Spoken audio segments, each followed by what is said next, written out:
Bersyukur pada Tuhan untuk kesempatan melayani di tempat ini. Di gereja saya kalau saya muncul ada yang tepuk tangan, kita panggilin satpam tuh.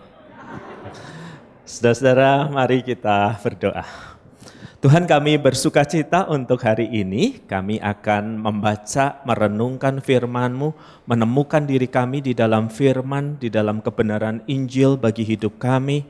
Kiranya Engkau menuntun kami, juga hamba-Mu yang berbicara, agar ia bisa menguraikan firman Tuhan dengan cara yang sederhana dan mudah dimengerti.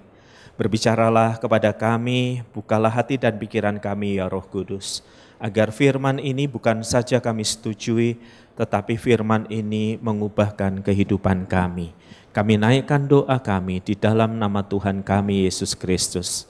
Dan biarlah setiap umat Tuhan berkata, amin. Silakan duduk saudara-saudara. Saudara-saudara, suatu kali saya dan beberapa rekan sedang ada di dalam sebuah misi ke sebuah tempat di Indonesia bagian barat. Di daerah Sumatera, tetapi bukan di kota besarnya, di sebuah pulau kecil yang ada di situ. Kami akan bekerja di daerah itu kurang lebih 2 minggu untuk melakukan banyak upaya menolong warga supaya hidup mereka lebih baik setelah bencana.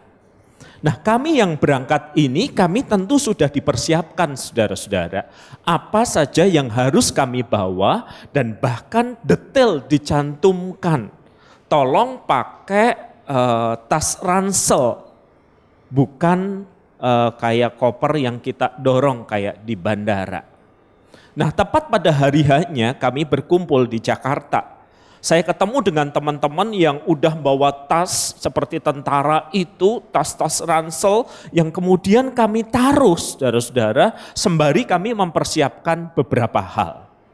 Nah, ketika jumlah peserta sudah hampir penuh, kami masih menunggu beberapa orang. Dari pintu masuk tiba-tiba datanglah teman memakai kemeja resmi sementara kami kaos dan dia menarik kopernya dan jalan dengan melenggang. Lalu bertanya kepada kami, loh ini apa semua nih, kok kayak pengungsi, kok pakai tas ransel? Lalu kami semua kaget ngelihat dia, lalu berkata, loh medan yang kita hadapi itu enggak gampang loh. Ada kemungkinan kita harus berjalan kaki cukup lama. Bagaimana mungkin kamu berjalan kaki bukan di mall, bukan di bandara, tetapi di jalan setapak dan kamu narik-narik tas kopermu itu? Medannya berat dan bukankah sudah dikatakan, sudah diceritakan di dalam surat itu bahwa kita ini mesti bawa ransel, bukan koper. Komentarnya simpel, aku nggak baca petunjuknya. Kalian kayak orang susah aja mau pergi kok bawa ransel. Akhirnya kami saudara-saudara menempuh perjalanan pesawat, jalan darat. Nah, tiba di satu titik di mana mobil itu enggak jalan lagi. Karena yang ada hanyalah jalan setapak, saudara-saudara. Kami ada di atas bukit waktu itu dan kita tanya sama penduduk, Pak, desa itu di mana? Oh, itu dekat, itu di pantai situ. Kelihatan kan? Ya kalau soal kelihatan, jangankan desa itu di pantai, matahari juga kelihatan. Tapi enggak berarti dekat kan gitu ya. Nah, ketika dia nunjuk gitu, kami di bukit dan itu di sana dan kami nanya, kira-kira berapa jam dibutuhkan supaya kami sampai di pantai itu? Jalan kaki, jalan setapak, naik turun bukit. Dia bilang, sebentar kok Pak, cuman 6 jam. Dan saya sangat yakin kami bisa pingsan sebelum 6 jam itu. Dan Anda tahu apa yang terjadi kan saudara-saudara? Kami susah payah bawa ransel kami di jalan setapak itu. Tetapi ada yang lebih susah payah dari kami. Nggak nyampe 5 menit teman menarik kopernya, rodanya udah patah. Kalau sudah kayak gitu mau apa? Kita bilang buang aja semua. Dia bilang nggak bisa, baju dan makanan di sini. Maka ketika kami sibuk dengan ransel kami, berat saudara-saudara, dia lebih sibuk dengan kopernya. Roda udah patah, maka dia angkat itu ke kepalanya. Dan saya yakin gak nyampe 3 jam pasti dia pingsan duluan. Saudara-saudara, kalau kita tahu medan yang harus kita hadapi di dalam perjalanan hidup kita itu akan mempersiapkan diri kita agar bekal yang kita bawa, cara kita membawanya udah sesuai dengan tantangan yang ada di depan mata. Supaya kita tidak kesulitan menghadapi tantangan-tantangan itu, tidak muncul masalah yang seharusnya enggak ada. Nah, setelah Kristus menyelamatkan kita, setelah anugerahnya di dalam Injilnya itu melahirbarukan kita, Anda dan saya itu hidup di dalam perjalanan, di dalam dunia ini. Dan di dalam dunia ini ada banyak hal, tantangan-tantangan apa yang bisa muncul sepanjang jalan. Dan kita harus mempersiapkan diri, berbekal apa yang dikatakan kitab suci, berbekal dengan apa yang ditemukan orang dalam perjalanan sejarah sebagai orang Kristen. Agar kita yang hidup sebagai orang Kristen di masa kini, kita punya bekal yang cukup di dalam perjalanan rohani kita. Satu peringatan diberikan oleh salah satu bapak gereja namanya Tertullian. Hidup mungkin tahun 200-an. Ketika dia mengamati perjalanan gereja setelah Tuhan Yesus naik ke surga, sampai pada zamannya dia menuliskan kalimat ini. Darah para martir, orang yang mengorbankan nyawanya demi Injil, demi berita kesaksian tentang Yesus Kristus adalah benih bagi gereja. Alias dia hendak menegaskan bahwa dalam perjalanan kerohanian, dalam perjalanan umat Tuhan akan ada tantangan yang datang dari luar. Akan ada mereka yang melakukan penganiayaan fisik, akan ada mereka yang menyerbu dan itu berakhir dengan kematian. Tetapi jangan khawatir, darah para martir adalah benih bagi gereja. Tertullian membuka mata kita untuk melihat ada tantangan yang bersifat fisik dan itu berlaku sepanjang zaman sampai sekarang. Makanya Bapak Ibu jangan heran kan kalau kita mendengar berita bahwa sedang ibadah lalu didatangi sekelompok massa tertentu. Itu terjadi sepanjang sejarah dan bahkan yang berakhir dengan kematian juga mewarnai perjalanan sejarah. Ada tantangan yang bersifat fisik, jelas siapa kawan, siapa lawan. Tetapi yang tak kalah berbahayanya adalah tantangan berupa paham pemikiran yang bisa saja dari dunia ini lalu merasuk ke dalam diri orang-orang yang mengaku dirinya adalah murid Kristus. Dan peringatan inilah yang diberikan oleh Rasul Paulus di dalam Filipi pasal yang ketiga ayat yang ke-18. Karena seperti yang telah kerap kukatakan kepadamu, jadi ini bahaya laten di mana Paulus berkata berulang kali kerap aku harus berbicara kepadamu. Berarti potensi bahayanya ada. Dan sekarang kunyatakan sambil menangis. Kalau orang memberikan peringatan sambil tenang kita tahu oh kemungkinan dampaknya kecil. Kerusakannya kecil. Jadi kita tetap bisa tenang. Tetapi kalau orang harus memberikan peringatan berulang kali dan sambil menangis, berarti dia sudah menyaksikan apa yang diperingatkan itu tidak didengarkan sehingga kerusakan terjadi. Dan dia berkata, kerap kali kukatakan dan sekarang kunyatakan sambil menangis, banyak orang yang hidup sebagai seteru salib Kristus. Seteru artinya lawan, enemy. Dan kalau sang rasul ini harus mengingatkan jemaatnya, maka kita tahu potensi seteru salib itu, cara mereka berpikir itu bisa memasuki hidup anak-anak Tuhan. Bisa mempengaruhi cara mereka menjalani kehidupan. Bisa mempengaruhi cara mereka menapaki hari-hari mereka sebagai orang percaya. Sekali lagi kalau lawannya kelihatan secara fisik, jelas kawan siapa lawan. Tetapi kalau itu berupa pemahaman tertentu, cara berpikir tertentu yang berasal dari dunia ini, yang akan berujung pada kebinasaan, tetapi sebelum sampai kebinasaan, cara berpikir itu bisa mempengaruhi cara berpikir anak-anak Tuhan. Di bagian lain Rasul Paulus pernah mengingatkan kan, jangan menjadi serupa dengan dunia ini, tetapi berubahlah oleh pembaharuan pikiranmu. Jadi Anda dan saya menempuh perjalanan sebagai umat Kristen. Sekutu atau sahabat salib itu, kita tidak steril dari pengaruh para seteru atau lawan salib itu berupa pemikiran-pemikiran tertentu yang bisa merasuki diri kita. Dan Rasul Paulus memberi petunjuk yang jelas. Ciri yang pertama dikatakan, Tuhan mereka ialah perut mereka. Bahasa modernnya adalah hedonisme. Sebuah keyakinan bahwa kalau sesuatu itu benar, sesuatu itu enak, maka yang enak itulah yang benar. Jadi digambarkan Tuhan mereka adalah perut mereka, karena orang pada waktu itu selalu bisa menikmati makanan dalam keterbatasan kalau mereka pesta pora. Dan pesta itu jarang bagi mereka, sehingga ketika mereka hadir di dalam pesta, mereka akan makan sebanyak-banyaknya. Setelah mereka kenyang, mereka tidak akan pulang. Mereka akan ke belakang, mereka akan memasukkan jari mereka, agar makanan yang tadi sudah mereka makan keluar semua, lapar lagi kan, mereka makan lagi. Nah, perut adalah gambaran dari kesenangan kenikmatan dunia, yang bukan hanya menyangkut soal makanan, tetapi misalnya juga menyangkut soal seks.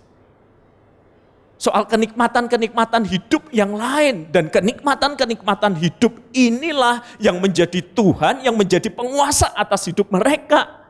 Ringkasnya, paham ini akan berkata begini, kalau itu enak, kenapa saya enggak nikmati? Yang benar adalah yang enak. Kalau enggak enak berarti enggak benar, saya enggak mau lakuin.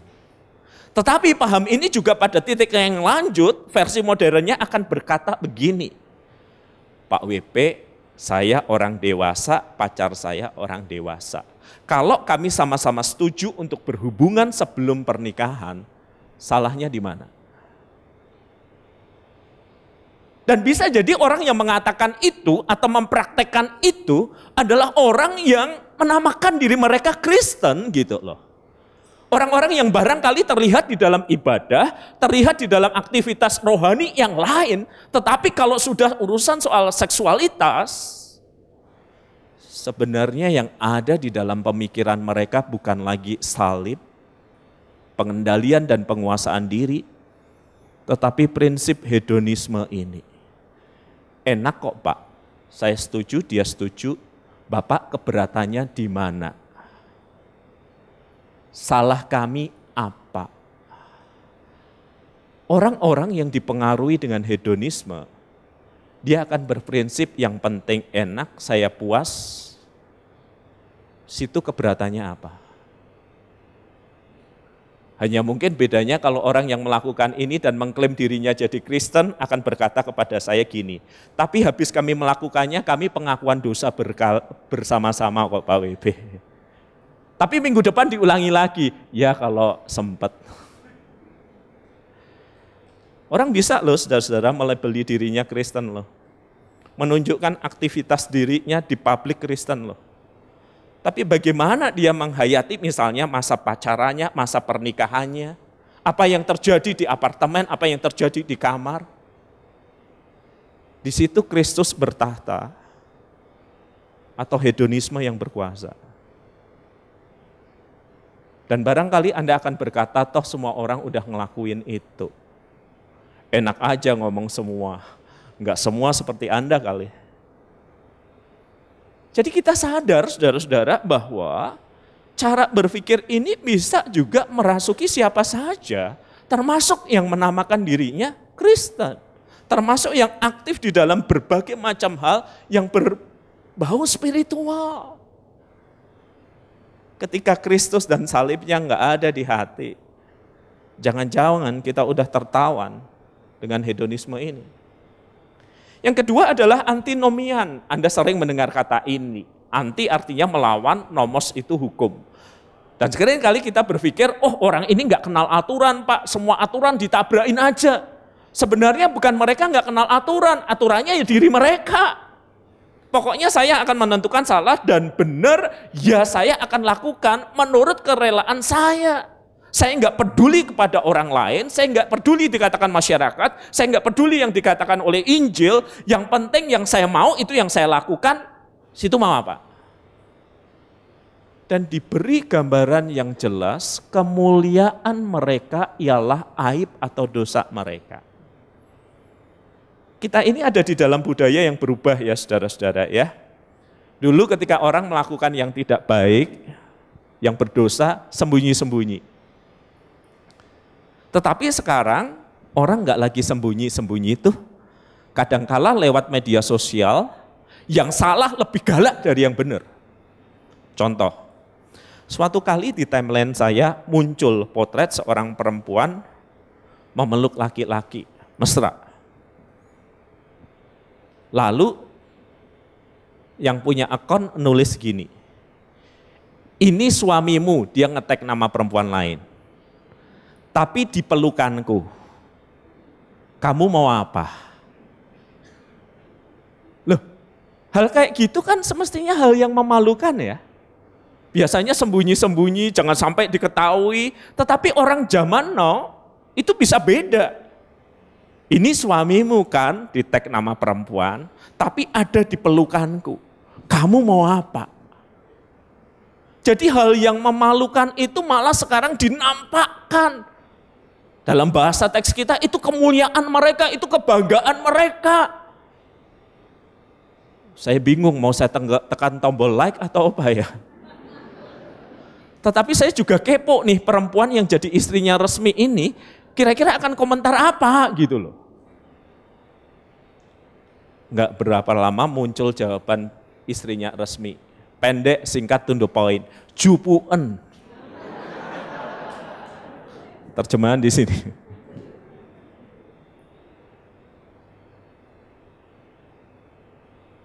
Dan ternyata ini enggak berlanjut. Dan lanjutannya saya ceritakan di ibadah ini. Ternyata enggak berhenti di situ. Setelah dia berkata jupuen, yang perempuan itu menjawab, oke, sip. Perempuan yang istri resmi tadi mengupload potret dengan seseorang yang lebih muda. Aku ya wis duwe.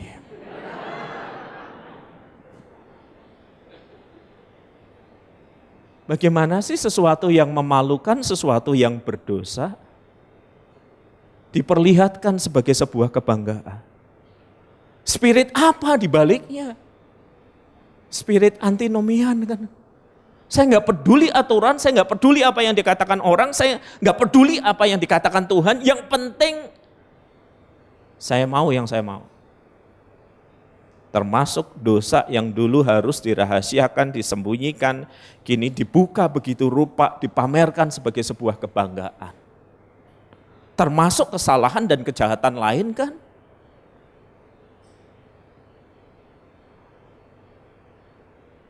Orang mukulin orang lain kan bukan hal yang baik ya. Tetapi toh sebagian orang merekamnya dan dipamerin. Spirit apa di balik perilaku ini? Yang ketiga, saudara-saudara, seteru salib atau lawan dari salib itu digambarkan di ayat yang ke-19 sangat jelas. Pikiran mereka semata-mata tertuju kepada perkara duniawi. Bahasa pahamnya adalah sekularisme, saikulum dan mundus. Di sini dan sekarang ini. Mereka yang ada di dalam paham ini akan berpikir yang real, yang konkret, ya ada yang nampak di depan mata sekarang dan di sini.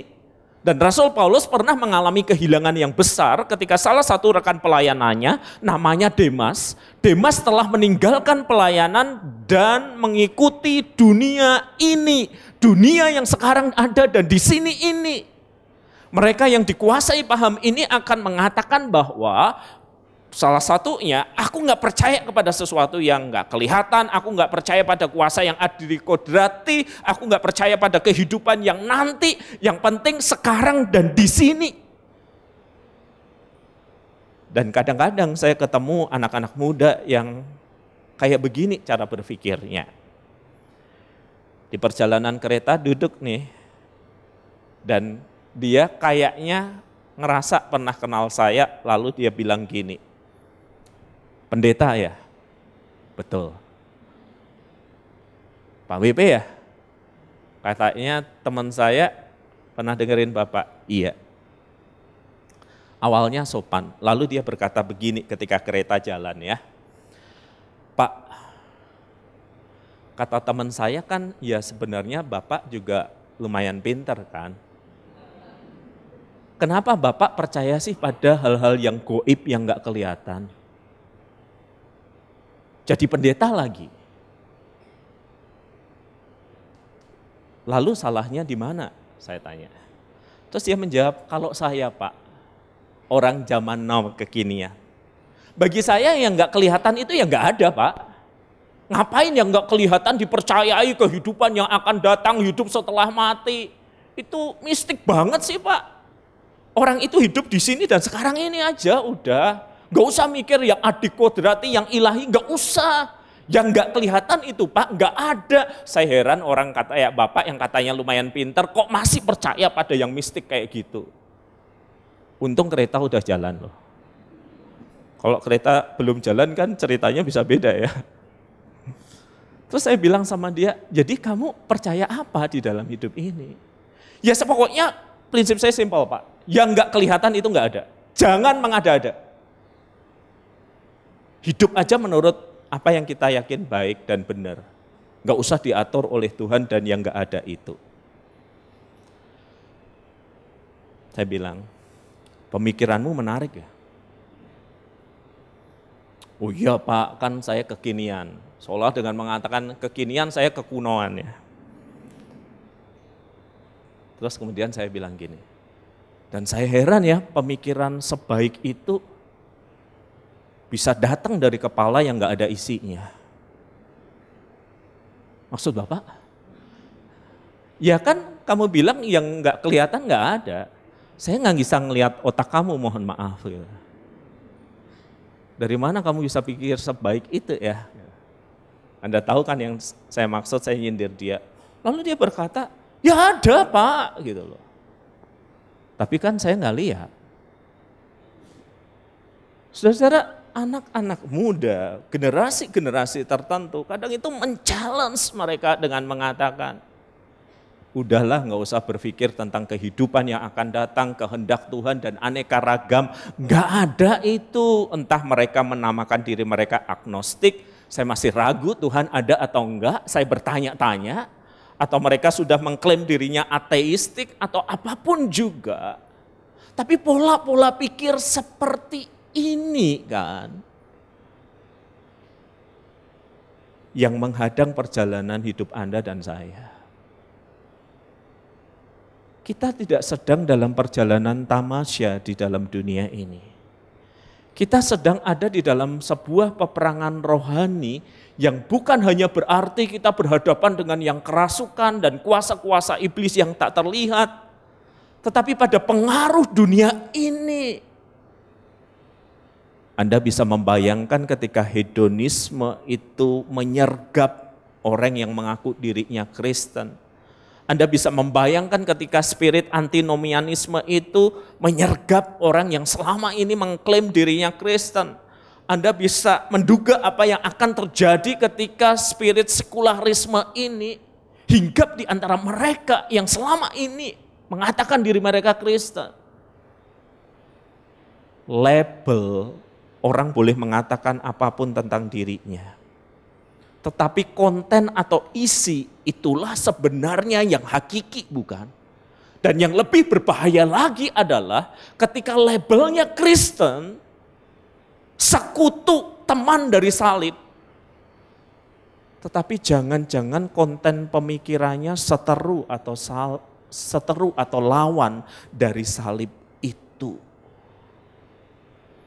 Firman Tuhan dengan sangat tegas mengingatkan, kita bukan hanya berhadapan dengan mereka yang menganiaya kita secara fisik, tetapi kita berhadapan dengan paham-paham keyakinan-keyakinan yang berasal dari lawan dari salib, berasal dari seteru salib itu yang ujungnya kebinasaan. Tetapi sebelum kebinasaan itu, Dia memberikan tantangan bagi perjalanan hidup Anda dan saya.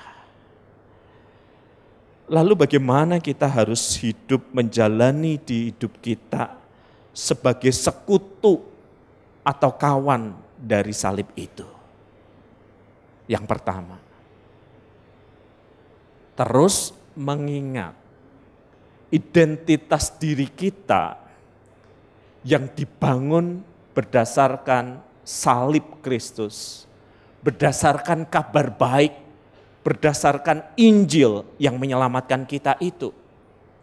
Dan Paulus mengingatkan itu dengan jelas dalam Filipi 3 ayat 20. Ketika orang Filipi bangga dengan kotanya, ketika orang Filipi bangga dengan negaranya, Rasul Paulus mengambil kebanggaan itu untuk menegaskan, karena kewargaan kita adalah di dalam surga. Dan dari situ juga kita menantikan Tuhan Yesus Kristus sebagai juru selamat yang akan mengubah tubuh kita yang hina ini sehingga serupa dengan tubuhnya yang mulia. Kita ini adalah warga negara surga yang hidup di dunia, yang berjalan menantikan kehadiran Kristus kembali, menantikan Kristus mengubahkan hidup kita. Dan kita hidup dengan identitas yang harus terbukti, bukan hanya di perkataan tetapi juga di perbuatan. Bahwa kita ini adalah warga kerajaan surga. Tetapi sayangnya saudara-saudara, di dalam hidup selalu ada godaan bahwa kita membangun identitas kita berdasarkan sesuatu yang lain. Dalam catatan Injil nih, ketika Tuhan Yesus lapar setelah berpuasa 40 hari 40 malam, godaan pertama datang dari iblis yang berkata, ubahkanlah batu menjadi roti. Dan apa yang dilakukan Tuhan Yesus? Tuhan Yesus kemudian perform gitu, apalagi diprovokasi dengan kalimat, jika engkau anak Allah, loh aku ini anak Allah loh, ubahkan batu menjadi roti. Tuhan Yesus enggak menanggapi itu kok saudara-saudara. Tuhan Yesus padahal kan juga bisa bersabda, jangankan batu jadi roti, iblis jadi roti juga bisa. Saingannya rawon setan, roti iblis. Tapi kan Tuhan Yesus tidak mau membangun identitas dirinya berdasarkan performanya kan. Melayani tantangan iblis untuk membangun jati diri, identitas diri berdasarkan performa. Sebab kalau ini Tuhan Yesus lakukan, suatu saat ketika orang mengolok-olok di atas kayu salib, jika engkau anak Allah turun, dia bisa merasa hidupnya gagal, tak bertujuan. Jadi Tuhan Yesus menolak untuk membangun identitasnya berdasarkan pada apa yang dia lakukan. Godaan kedua adalah terjun. Hubungan bait Allah itu 70-80 meter. Dan ketika ada orang terjun ke bawah, itu terjadi saat ini, lalu semua orang pasti akan bilang mati dia, mati dia, mati dia. Sebagian kalau terjadi zaman now akan tutup mata tapi HP-nya nyala. Ini layak dikontenkan ini. Dan ternyata ketika sampai ke tanah bukan suara brek, tapi keheningan dan kemudian suara tepuk tangan. Orang akan berkata, keren, gila, jatuh dari 80 meter enggak mati, ulangi sekali lagi dong, saya belum bikin kontennya nih. Gitu. Orang akan tepuk tangan. Anda tahu Yesus menolak godaan itu. Godaan untuk apa sih? Godaan untuk membangun identitas diri berdasarkan apa yang orang lain apresiasi. Apa yang ditepuk tangani orang lain. Godaan untuk membangun dasar hidup berdasarkan apa yang dikatakan orang. Sebab kalau Yesus membangun identitasnya berdasarkan apa yang dikatakan orang tentang dirinya, di atas salib itu dia dihujat. Dan Yesus tidak membangun identitasnya berdasarkan apa yang dikatakan orang tentang dirinya. Juga ketika iblis menawarkan sembah satu kali semuanya ini jadi milikmu. Tuhan Yesus nggak melakukannya. Kenapa? Karena dia tidak mau membangun identitasnya berdasarkan apa yang dia miliki. Anda lihat saudara-saudara ya, apa yang Anda bisa lakukan, prestasi hidup. Apa kata orang, reputasi. Apa yang Anda miliki, ketika itu menjadi fondasi kehidupan Anda, rapuh. Dalam sekejap, reputasi Anda bisa hancur berantakan ketika anak Anda menghajar anak orang lain. Dan harta Anda pun bisa disita. Dan Anda nggak bisa apa-apa selain mengundurkan diri kan. Lalu Yesus membangun identitas dirinya berdasarkan apa? Berdasarkan apa yang dikatakan Bapaknya. Engkaulah anakku yang kukasihi. Kita membangun dasar identitas hidup kita berdasarkan apa? Bahwa selagi kita masih berdosa, Kristus mati bagi kita. Berdasarkan Injil, kabar baik itu, anugerah Allah yang menyelamatkan itu. Dan kita menghidupi identitas itu setiap hari kan. Bahwa saya warga kerajaan surga, anugerah Allah menyelamatkan saya. Ini identitas yang saya hayati dan saya perjuangkan akan muncul dalam perkataan dan tindakan saya.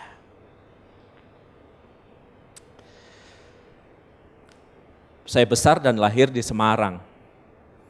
Konon kabarnya orang Semarang itu manis, kebanyakan kecap.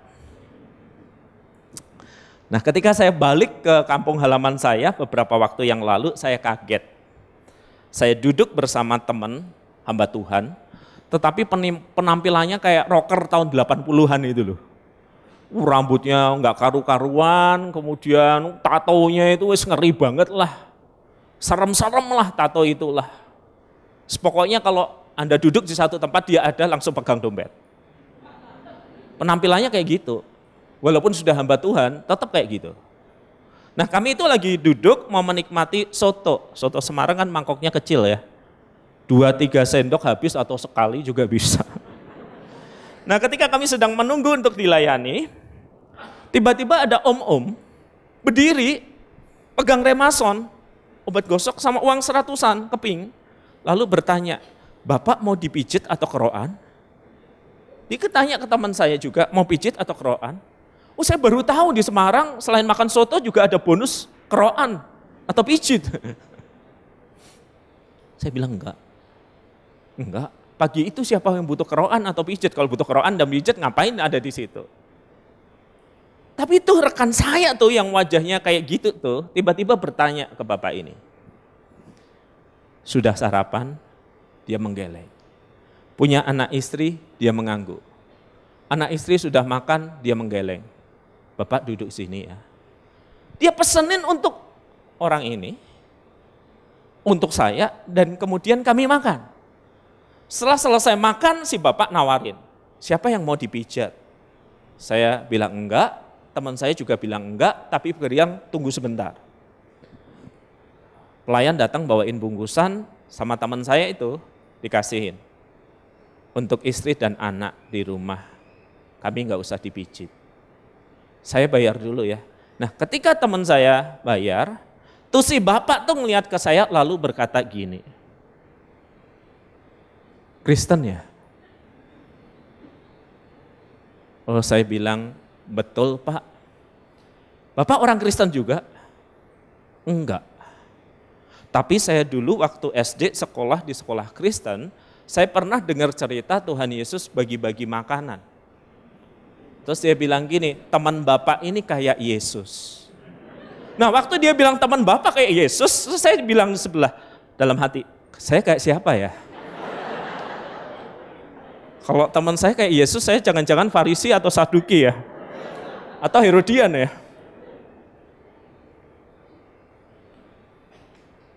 Kemudian dia pergi, teman saya nyetir di mobil.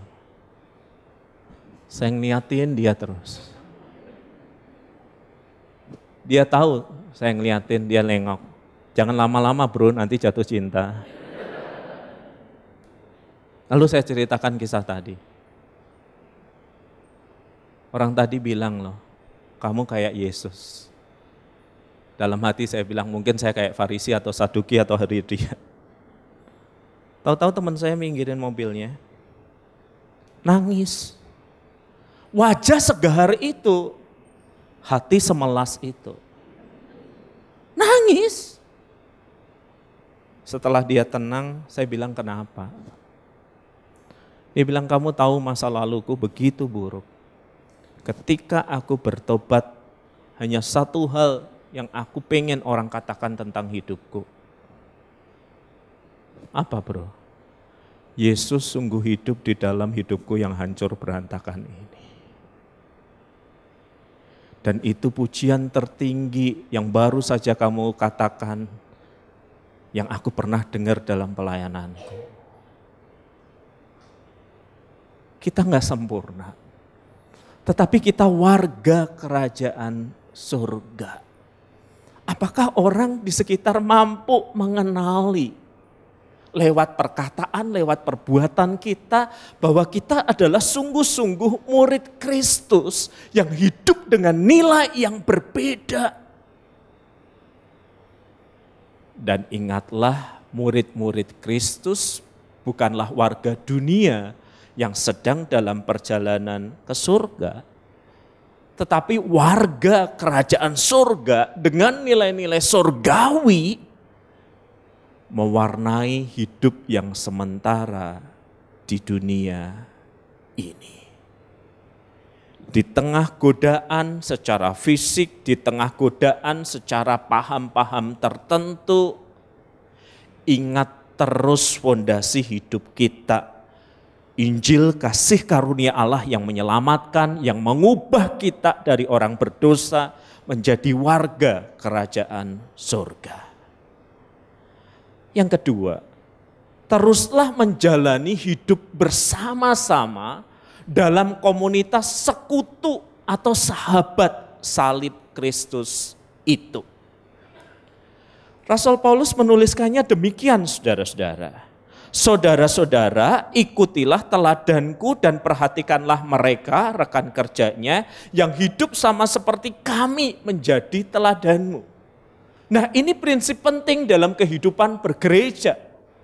Kita menamai prinsip ini pemuridan. Artinya saya sudah terlebih dahulu berjalan mengikut Kristus, saya tidak sempurna tetapi saya berjuang mengikut Kristus, kamu ikutilah teladanku. Ini bukan sebuah kesombongan bahwa aku sudah sempurna, tidak, tetapi aku sudah lebih dulu berjalan dari kamu, aku sudah tahu jungkir baliknya, aku sudah mengalami banyak hal supaya kamu tidak harus mengalami kesusahan seperti aku. Prinsip sederhana, saudara-saudara, yang lebih senior menjadi teladan bagi yang lebih muda. Bahkan di dunia penerbangan kita pakai kan. Kalau Anda terbang, saudara-saudara, biasanya pilot kan ada pilot dan co-pilotnya. Pilotnya sudah pengalaman terbangnya sudah belasan ribu jam terbang. Co-pilotnya biasanya 2.000, 3.000 kan. Di situ ada proses pembelajaran on the spot, bukan berdasarkan teks. Nah, agar kita kuat di dalam perjalanan hidup orang-orang bersama dengan orang-orang percaya menghadapi tantangan yang bersifat fisik maupun tidak, kita perlu jalan bareng-bareng dalam komunitas, entah namanya cell group, entah namanya kelompok kecil, kelompok pemuritan, apapun namanya, kita perlu berjalan bareng-bareng, bukan dengan dunia ini, tetapi bersama dengan Allah yang kehadirannya nyata lewat komunitas di sekitar kita. Seorang tokoh kebangunan rohani, D.L. Moody, pernah mengatakan kalimat ini. Jika saya berjalan bersama dengan dunia, seteru salib, saya tidak dapat berjalan bersama Allah. Bukan berarti tidak boleh bergaul dengan yang bukan Kristen, belum percaya, bukan itu. Tetapi kita dikuatkan melalui komunitas orang percaya. Mereka yang berjalan di depan kita. Mereka yang menuntun perjalanan hidup kita. Belajar dari teladan hidup murid Kristus yang lain akan membuat langkah kita mantap. Karena kita mendapatkan contoh bagaimana menghadapi berbagai tantangan yang ada berbekal pada Injil. Saya ada di perjalanan di Kalimantan nih, saya kan suka mission trip ke daerah-daerah yang pelosok-pelosok. Kita bawa driver dari Surabaya atau dari mana, pokoknya dari Jawa lah. Nah, kita ini ketemu drivernya baru di sebuah lokasi, mobilnya tentu mobil lokal, dan kita ini ingin pulang ke kota yang lebih besar. Satu mobil doang, ada saya dan rekan-rekan lain. Drivernya ketika di gereja bilang, tenang Pak, saya udah biasa nyetir, udah belasan tahun saya nyetir. Sama seperti Bapak khotbah udah biasa, saya nyetir udah biasa. Tetapi yang berbeda kali itu medannya. Begitu kita keluar dari gereja masuk jalan raya gelap saudara. Dan drivernya berulang kali berkata, kok di sini nggak ada lampu ya Pak? Kok di sini jalannya gelap banget ya? Baru dia ngomong gitu terus kita jegluk gitu. Waduh maaf Pak, saya nggak lihat ada lubang. Dan berulang kali karena jalannya berkelok-kelok di lahan yang gambut itu, berulang kali itu kami hampir nyungsep gitu loh. Nggak ada garis jalan yang jelas. Semuanya gelap. Saya bilang, Pak, pelan-pelan aja ya. Terus saya bilang, iya Pak, saya nggak pernah menghadapi medan yang kayak gini. Ini kayaknya kita butuh doa nih Pak. Baru susah, baru ingat doa. Nah, saya bilang pelan-pelan aja. Karena kita nggak tahu medannya. Itu pun udah bilang pelan-pelan, bolak-balik, jegluk, dan hampir nyungsep. Nah, ketika ada warung kopi, ada beberapa mobil parkir, saya bilang, Pak, kita ngopi dulu ya. Ketika sudah selesai ngopi, dia kan tadi duduk di bagian driver ya. Terus dia menghampiri saya lalu berkata gini, Pak, ini tadi ada mobil travel Pak. Dia sesehari wis biasa lewat jalur ini, siang malam pagi petang, pokoknya dia udah biasa. Terus nanti kita buntuti dia ya Pak. Jadi dia jalan di depan, kita ngikut dia Pak, jarak aman. Saya tadi sudah minta sama sopirnya dan sopirnya bilang, iya bahaya Mas kalau nggak pernah tahu sama sekali. Apalagi sopir Jawa, di sini nggak ada kekuasaannya. Untung driver saya cukup rendah hati, jadi kemudian kami ngikut pada jarak aman. Ketika dia udah mulai ngerem, mobil kami juga ngerem. Ketika dia sudah mulai berkelok, driver kami yang tidak menemukan alasan untuk berkelok juga sudah mulai ikut ngelok. Dan kami ikutin dia terus. Dan di sisa perjalanan itu saya bisa tidur nyenyak. Driver saya balik bilang, gampang kalau kayak gini Pak. Nyetirnya lebih pede, kecepatannya lebih tinggi, lebih nyaman. Dan sampai di titik tertentu, mobil travel berhenti, dia berhenti lalu dia berkata, Pak saya mau bilang terima kasih. Kalau dia nggak jadi di depan, barangkali kita udah ketemu Tuhan. Keblasuk ke sana kemari. Saudara, ini pentingnya sebuah komunitas. Pentingnya kita punya pemimpin. Komunitas tidak sempurna. Pemimpin tidak sempurna. Tetapi mereka sudah berjalan di depan kita. Mereka tahu tantangan apa yang harus dihadapi. Mereka ngerti bagaimana harus menghindari, bagaimana harus menghadapi tantangan itu. Dan kita nggak akan kuat kalau kita jadi orang Kristen yang lone ranger, yang hidup sendiri. Saya nggak suka gereja Pak, gereja penuh orang munafik, pemimpin penuh dosa. Udah saya berdoa aja sama Tuhan sendiri. Ini komunikasi saya pribadi dengan Tuhan sendiri. Saya punya Roh Kudus. Saya pernah mendengar sahabat saya berkata seperti itu. Dan setahun kemudian dia muncul di media sosial dengan sebuah berita yang sensasional. Bertobatlah, Tuhan Yesus sudahnya pakai huruf besar, datang. Lalu ada temannya yang reply kan, loh kok sudah datang? Kan belum datang kembali. Dijawab teman itu, sudah. Ditanya lagi, mana? Jawaban teman itu terakhir mengagetkan, aku Tuhan Yesus. Kita tidak didesain Tuhan untuk menjalani perjalanan rohani ini seorang diri. Kita didesain Tuhan untuk hidup dalam komunitas. Oleh karena itu Kristus berkata, di atas batu karang ini, di atas pengakuan Petrus tentang siapa Kristus, aku akan mendirikan jemaatku dan alam maut tidak akan menguasainya. Kalau kita mau kuat dalam perjalanan ini, kita mesti ingat identitas kita. Kita mesti hidup bersama di dalam komunitas. Dan karena Injilnya kita membangun dan terus mengingat siapa diri kita. Bukan berdasarkan kekayaan, bukan berdasarkan kata orang, bukan berdasarkan kuasa. Tetapi identitas yang dibangun atas berita Injil. Kristus mati selagi aku masih berdosa. Anugerah yang menyelamatkan ini kita hidupi bersama-sama di dalam komunitas.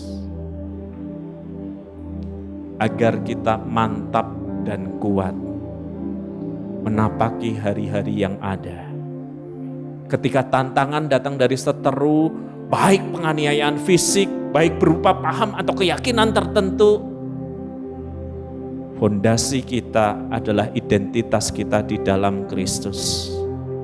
Dan kekuatan kita untuk bertahan juga berasal dari komunitas yang bersamanya kita menempuh perjalanan kita. Siapa diri Anda? Seteru atau sekutu saling? Lawan atau sahabat dari saling? Saya tidak menanyakan label Anda, karena orang bisa mengklaim apa saja tentang dirinya. Tetapi saya menanyakan tentang konten, tentang isi hidup Anda. Mencerminkan dan berjuang untuk menampakkan bahwa kita sungguh sahabat dari salib itu, atau jangan-jangan labelnya sangat Kristiani, tetapi perilaku di kamarnya sangat hedonistik, sangat antinomia, dan sangat sekuler. Siapa diri kita? Sekutu atau seteru? Mari kita berdoa.